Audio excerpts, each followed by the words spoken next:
Hi, everyone, and welcome back to the Social Work Bubble podcast. I'm your host, Laura. I am here today, joined by a returning guest, Catherine Moore, LCSW. Thank you, Catherine, for coming on today. Thank you, Laura, for having me. I'm so excited to be here and Good. to be having another conversation with you in 2025. 2020. Oh, that's crazy. Right? Yeah, I'm excited. So today we're going to be getting into like all things telehealth, preventing burnout when you're fully telehealth, all the good stuff that's there. Before we dive in, do you want to kind of just introduce yourself to those listening? Sure. Yeah, I'd love to. So my name is Catherine Moore. I am an LCSW based out of Southern California. I do telehealth full time right now. That's my main day job, if you will. But I have my hands in a lot of other different types of side businesses and hustles, trying to get that diversified income, that all the rich people talk about. So I'm trying to be one of those That's rich right. people. So That I is do. such a word that we hear. Yeah. So that's the goal. So I do therapy. I do clinical supervision. I also have a podcast called the Social Workers Rise podcast. I have the Rise directory, which is a directory for clinical supervisors.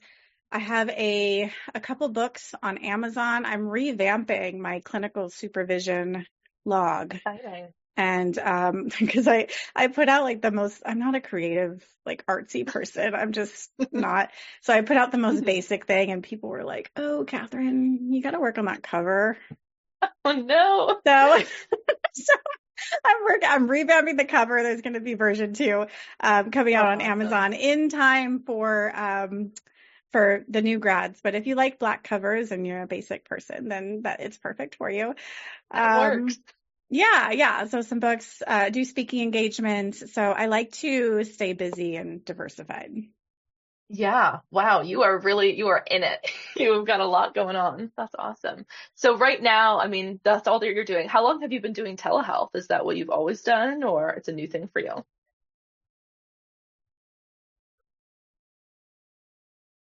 Yeah. So I've been doing telehealth since COVID. So it started when I worked as a medical social worker in a palliative care doctor office. COVID happened March 2020. I transitioned to telehealth and never looked back. I just love it. I love working from home. There's pros and Mhm. cons to it, which we're going to get into. But ultimately, I couldn't go back to like a 9 to 5 office job. Can't do it. No, I'm with you. I'm also, I don't know, I'm not that far into my career. I graduated in 2020. I maybe did I have done in-person sessions here and there, but when I started my own practice last year, I went fully remote and I'm obsessed with it. And I'm like, I do miss in-person sessions because it's a different energy, but in terms of like, I don't know, there's just so many benefits. I'm like, I don't know. I don't think I'm going back anytime soon.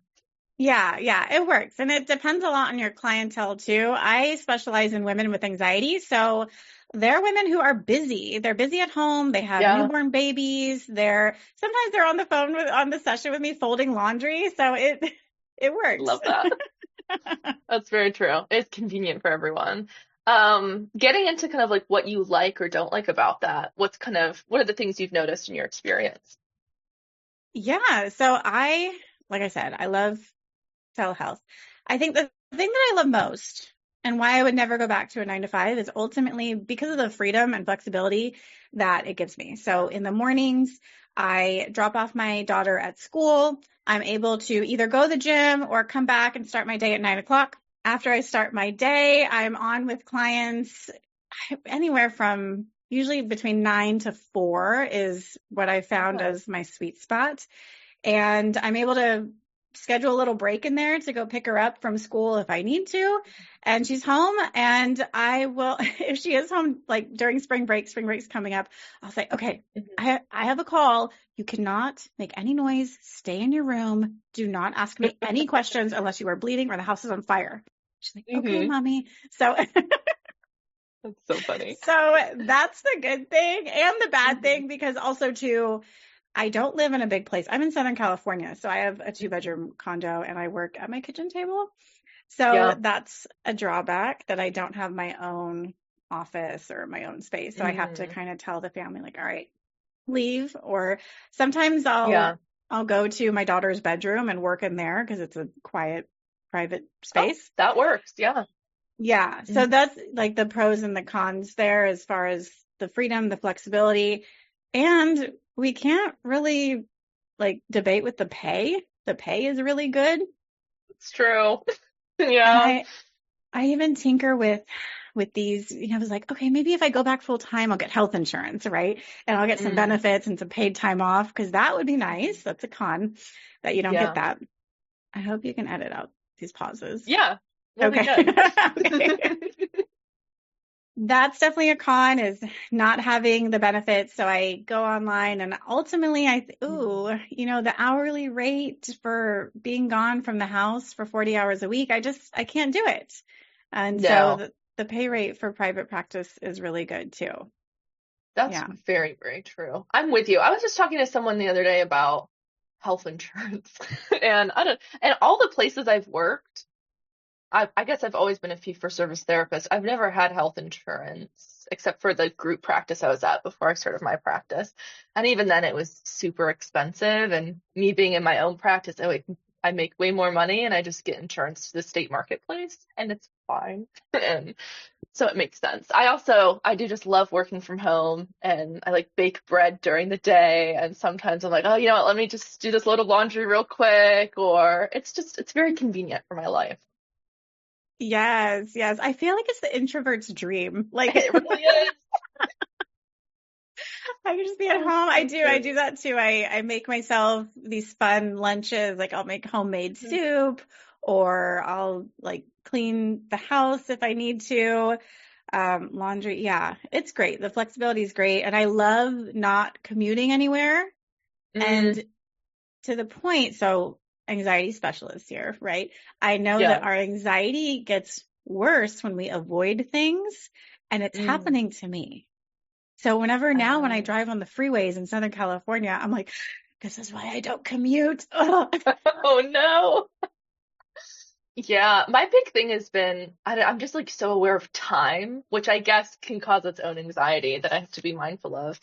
But anywhere where I can get more time for myself or to like be with me and my daughter, it's just like, all right. And so if I don't have to commute anywhere, it's like, all right, we get more time in the morning together before I send her to daycare. We get more, I can end my day earlier. It's just more time. That's mine. And it's also this is why I like being a therapist is you're also more in control of your schedule. And so I'm kind of like with clients, oh, I can't do this then. This is when I'm available, or I only work until this on this day. And so it's great. It's very freeing. Yes, yes, exactly. Yeah, I love it. So the freedom, definitely the big bonus, the pay, and but the drawbacks would be the lack of benefits, the lack of health insurance. When I go on vacation, I'm not making money, hence why I'm trying to set up these Yeah, reoccurring income streams to absolutely. kind of help with that. But yeah, so pros and cons. It's not for Mm. everybody. How did you know that it's for you? That's a good question. Um, I don't really know. I think I graduated during the pandemic, and so I never was like full time in the office. It was always very hybrid. And at the time I was living in New York City and when I would go in person, most of my sessions would still be telehealth anyways. Like people didn't really want to come into the office anyways. Um, and then a lot of people, especially in New York, like they're on the go. So it's kind of like, what's the point? And then I moved to central New York, and it's a more rural area, and more people are wanting in-person sessions, but not so much where it warrants renting an office space and spending that income on like an office. And Yes, then yes. and then I saw this one therapist who this was like a Facebook ad I think I saw, but she does forest therapy. And so she just like there's like different waivers and confidentiality stuff, but I'm like, so there's still like a way to have in-person sessions with a client if they consent to like being in a public space with you or like going for a walk with you or something. So if it's something that's super essential to someone that's local, I'm totally open to it. But at this point, the money's good and I don't really want to spend it on rent if there's not enough people coming in. Girl, yes, yes, that rent and the office space. And plus, Yeah. I'm with different platform providers. They don't pay you more for in-person sessions. No. Hmm. So I'd have to, I mean, gosh, I haven't even looked at rent in Southern California for an office space. I don't. I don't want to know because it would take Manage is half my good. income. Yeah. Yeah, Um, but I will say it's also not for everybody. So it works for my right. clients who are grown women with anxiety. Who do you see? Definitely. What's your specialty? I mostly work with adults that have childhood trauma or relationship trauma. And so most of the people, I went 9 to 5 too after I had my daughter. Before I was working evenings and I kind of cut that out of my life. And so it was an adjustment for a lot of people who work, but we were still able to make it work. And telehealth actually made it easier. If they had to like leave the work day to come to an office, I think that'd be a lot harder for them. But they are able to like take their lunch break in a private space and do that. So it does make it easier. When I first started during COVID, I was working with everybody for anything. It was like very general practice and community mental health. And I just remember having to do a telehealth session with a 5-year-old boy.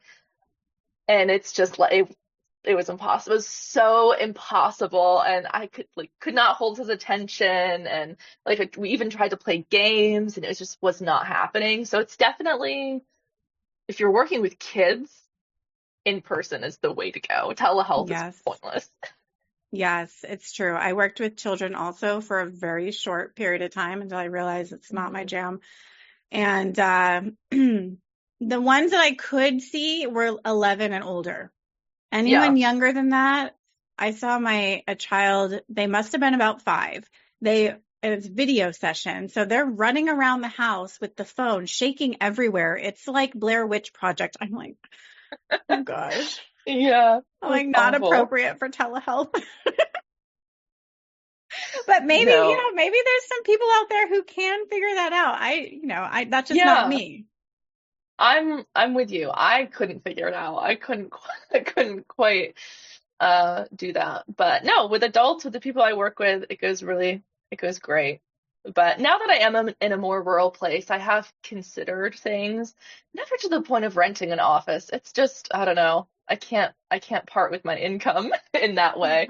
But Right. I've toyed around with like, man, should I like buy a van and just like like renovate a van and like park somewhere? Like that sounds super creepy, but I don't know. I have some of these ideas that I think are interesting, but it's not for everyone. And I do know at first I kind of struggled with like staying motivated. Like when you are Mm. in your house all day, although I am an introvert to my core, sometimes it is just like, all right, it's time to do work. It's time to sit down and write your notes. And there's not that accountability when you're just doing your own thing and you have your own practice. But it's good days and bad days with that.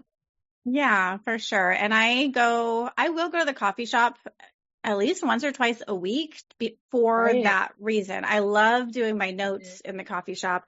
I do a lot of marketing and emails and podcast content creation and stuff. I will not do it at home. I just get distracted with cooking Yeah. and cleaning and laundry. So I do like to go to the coffee shop or the library because it's where I'm just able to be focused. I have no excuses. I am not Hmm. leaving my seat until X, Y, and Z gets done. So that's been Yeah. helpful for me. Yeah. Very, very true. I thought of one thing when you were talking Hmm. about how you toyed with different ideas. So Yeah. on my website, I offer a private pay home visit therapy session. Oh, this is interesting. I Yes, no one has taken me up on this yet, but for the right price, I will drive to your house if you are within 10 miles of me. And I think yeah, that would be definitely worth my time and appropriate for people who can afford it, and also don't want to leave hmm their house.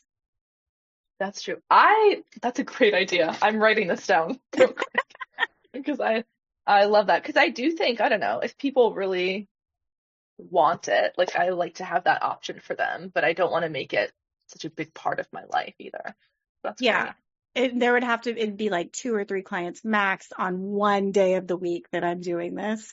Yeah. But so far I haven't built that part out yet. Hmm. Right. Well, that's the thing I've also seen from people is I think I don't know, they can say like, oh, like I prefer in person, and maybe they do, but it's harder to get to an in-person session than it is just to like pull out your phone and join a video call. And so I think there's more risk for like a session being canceled or then realizing, oh, I got this mixed up with another appointment, and it's just to me not worth the time and effort and money it takes to be in person than to just do it from home or something. Yeah, and I don't know about you, but I have a really hard time with charging no-show fees. Me too. I'm so bad at it. I'm so bad. I tell, this is my rule for my clients, and people have different, I know some people are really strict about it. Hmm. But for me, if you text me or message me anytime before our session, I will move it. Yeah.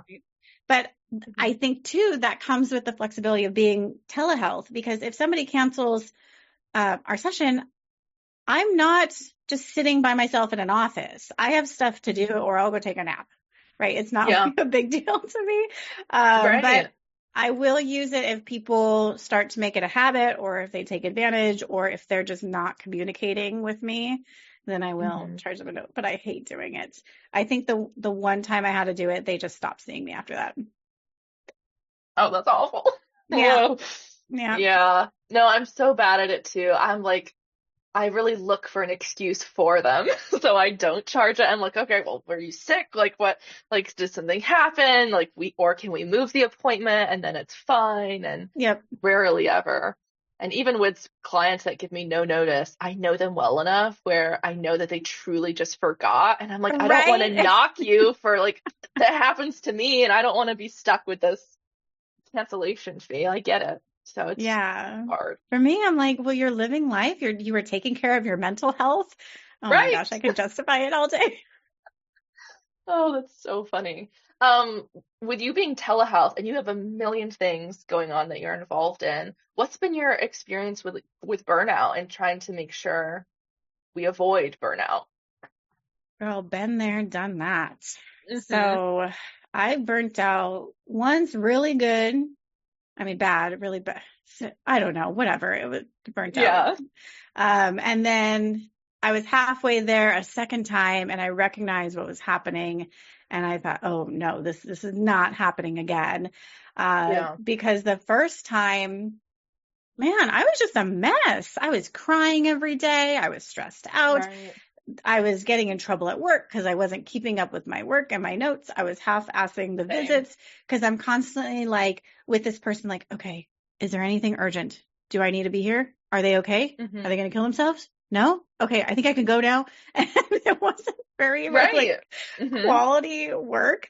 Um, and so, but I can see how it's really easy to fall into it in all settings, because with social work, there's always people who need your help. There's always Yeah. people who need your time, and there's always more work to do. And Hmm. before, I would be checking my phone all the time. I would stay late. I would come in early. I would not take care of myself. I wouldn't go to the gym. I would eat crap. I would just not do anything and justify it with, well, people need me. I need to be there for Hmm. everybody else. To the Hmm. point where you're just a hot mess, and your clients are like, oh, are you okay? Maybe you need Yeah. help. So it's hard to set those boundaries and to overcome that guilt that comes with it, because I'm Hmm. sure you can speak to it too. As someone who has dealt with childhood trauma, a lot of times the patterns that I see are the people who are people pleasers because we've been raised to be that way. We have been raised to Yes. care for others, to pay attention to the needs of others, and to suppress the needs of ourselves Hmm. so that we can survive. And I Yeah. think I would love to see a study on this. I would think the majority of social workers have experienced that, where they have to take Hmm. care of others, they suppress their own emotions, because it doesn't matter how you feel, you still have to do X, Y, and Z. You just got to get Hmm. over it. Right. Yeah. And we take that with us into the workforce, but nobody talks about this. We talk about the surface level of self care and of Hmm. burnout, like, oh, these are the symptoms, but nobody talks about why. Yeah. No, that's so true. That's very true. And I've talked to enough social workers to know there's a lot of people pleasers in this field and a lot of people that really have like good intentions and like really want to see the best for people, but have such a hard time with boundaries and actually like being accountable to their own health and well-being. Yes, yes, for sure. And boundaries are vital. They're so vital to our own well being. And I know that's people are going to be like, well, that sounds kind of selfish if I were to say that. But it's true. If you are working in a place of leadership, which all social workers are, even if you're an intern working wherever in community health, I Mhm. don't know, right? You're a leader because your clients are coming to you for Yeah. support, for answers, for guidance, for validation, for all of these things. And if you are not well yourself, how can they trust you to help them? Mhm. And Yeah. so we have to take a really hard look at how we show up and how we take care of ourselves, because it shows the amount of respect that we have for ourselves, how much we value ourselves, and Mhm. where we spend our time and energy matters. I've been a social worker now since 2009, so it's been a long time. And I know I had to become very aware of myself and my emotions to know, Mhm. okay, today was a really hard day and Mhm. I'm not very well. So I need to go and heal myself. I need to go and have, Mhm. for me, self-care is spending time alone sometimes. It depends, right? But for Mhm. those hard days, I like to spend time alone. Recently, I've been tapping into my spirituality and praying and reading the Mhm. Bible, going to church. But that wasn't always the case, and that's not it for Yeah. everybody, and that's okay. But a non-negotiable for me is the gym or walking. At least I get Mhm. outside and walk because I have to move my body to regulate the nervous system. And Mhm. after 15, 20 minutes, I feel my body like just Yeah. relax and come Mhm. down. And then I feel like, okay, whew. Because when I get there, when I get to the gym, I feel so like, ooh, just tense and like Mhm. hyped up and just not relaxed. But the Mhm. 20 minutes of exercise helps me to do that. And I need it on a regular basis. If I don't, my back hurts, my shoulders hurt, everything hurts, my Mhm. mood hurts. So that's my self-care. What about you? Yeah. I'm very similar. I just went for a walk this morning. That was lovely. But this is a thing that I always have to hold myself accountable to now that I work from home full time, is being firm with myself and be like, get outside. Like you have to leave because it's so easy for me to just get sucked into my insane to-do list, or like, oh, I have to like respond to this client, and all of a sudden the whole day is gone and I never saw the sun on my face at all. So definitely movement. I've also just been a big thing for me this year has just been building community. I'm in a new town, new-ish in a town. Been here for a little over a year now, but like really trying to make friendships and like deepen the relationships in my life. I also started like going to church again and like doing all these things where I felt a part of the community. And I think when you do telehealth, like I'm in New York, so I can work with anyone in New York State, but I really try to cultivate like community locally too and make sure like what are the needs of the community? Like even though I do telehealth, I still want to see like what's going on here, just wearing my social work hat, like what's what's going on, and just like forming relationships with other people has been really really lovely because I don't have any coworkers. Like I have to like manufacture my colleagues for myself. So just like trying to be out in the world has been very healing. Yes, yes, I hear that. I met with somebody, oh my gosh, where was it? Oh, it was I was at an event and this person, they Hmm. were in their like this woman was in her 20s, her early 20s, and I think I asked about her friendships. What was it? Oh, I was doing an assessment. That's what it was.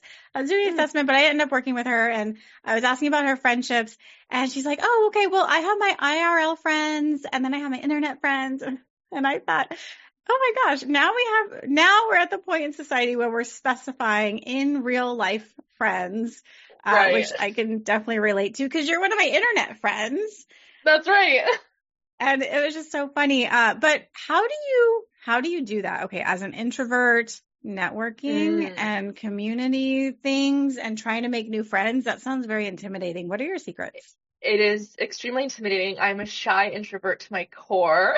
Um, it's honestly been really great because have had to do barely any work. People have come to me, which is the ideal situation. But like a couple of people that I'm kind of forming friendships with right now. One I met at church, so I was just like going for a few months, and it was another mom who was just like, oh, let's do a play date. Apparently becoming a parent really opens doors for people. And then there was another mom at my daughter's daycare who, like, on her last day of daycare, she gave me a little note that was like, I'd love to be your friend, and like, I need a mom friend. I was like, oh, this is my kind of person. So, Oh, and I live in a small town too, so it feels like a Hallmark movie sometimes. There's always like a town event going on. So I just try to like exist in the community. I try to have my regular spots. This is a skill I've been working on, is small talk and just like going up to people, or just like just saying a compliment or having some kind of small talk going on. It's hard. Like, it's definitely a skill that comes with a lot of practice, but it's been worth it so far. We'll see yeah. what comes of it. And a fun fact is that people like to talk about themselves. And Hmm. the more that they're able to talk about themselves with you, the safer they feel and the deeper the connection that they feel to you. And this is good for getting people to like you, but it's not so good for like developing a two-way friendship. And I found that Right. that's my struggle is I can get Hmm. people to talk to me very easily, but me sharing personal details about my life, I'm like, Mm. that's a struggle. Hmm. Yeah, it's hard to, I don't know, to toe that line of I want people to get to know me, but I also don't want to overshare too quickly about like my life, or like, oh, like what brings you to this town and why did you move, and like on all this different stuff. But you also got to get to know people. So it's tricky. It's tricky. Yeah. Sometimes I just go off the vibes and see what happens. Does it change the vibe when they find out you're a mental health therapist? Oh, constantly. Yeah. I This was a couple years ago. I think about this all the time, but I was getting my hair cut for like the first time in a couple of years. And because this was when I lived in New York City and it was too expensive to get my hair cut in the city, like hundreds of dollars. Gosh, So Laura. I went home to my parents because they also live in a small town. And so I got my hair done, and the hairdresser's like, so what do you do? And this is where I should have lied. But I was like, oh, I'm a therapist. And she's like, oh, no way. This haircut, which should have been 20 to 30 minutes, was 3 hours Oh my long, gosh. because then she starts asking me all these questions, and she was like, oh, well, we were involved with Child Protective Services, and what do you think about this? And oh, and what about like this trauma response? And I'm like, oh my gosh. I'm trapped in this chair just answering these questions. Yeah, So it's now it's, the big yeah. questions I get, I think the main question somebody's going to ask me when they find this out is, how do I get someone to go to therapy when they don't want to? Because Hmm. I know somebody who really needs you as a therapist, and I'm like, okay, that's not going to Yeah. work. No, not gonna work. Yeah. No, it's crazy. I'm still trying to figure that out. Yeah, which is also, I don't know, it's tricky when you live in a small town. I'm having reverse culture shock right now. I'm from a small town originally, but then I lived in New York City for a few years. Now I'm back in a small town. And so a lot of the people I'm in community with are also my clients, or could be my clients. And Oh, so yes. it's kind of like how how much, where are the boundaries here? It's a little tricky. Yeah, when But you go to these community events, are you recruiting for clients? depends on the event. There have been a Okay. couple community events where a lot of other like agencies or businesses are like tabling at, and so those are things that I would like to participate in the future. But some of this other stuff is just like I'm like in mom mode and I have my daughter with me, and it's like just food vendors are out and it's like a fun thing. So I'm trying to, yeah, still it's weird to like keep these things separate when they're so integrated together. But we're figuring it out. One day at a time. One day at a One time. day at a time. Yeah. Um, so I guess overall, I do think in terms of self-care in social work, I think some of the biggest things people have come to realize too is, yes, we can do these things for ourselves. We can have these boundaries. What do we what do we do about these bigger issues in social work that maybe lead to burnout? Like, have you done anything in terms of like, um, I don't know, like for example, we talk about social workers not getting paid that much. So I went to private practice because I'm like, I just can't simply afford to be at a nonprofit right now. How can other social workers kind of tackle these bigger things that are part of our profession that lead to burnout? Oh, that is a great question. That was not on your list of questions, No, Laura. it's not on my list. I just on the fly. Sorry. No, it's great. It's a great question because there's so many systemic level challenges that we face. And I just got off of a webinar.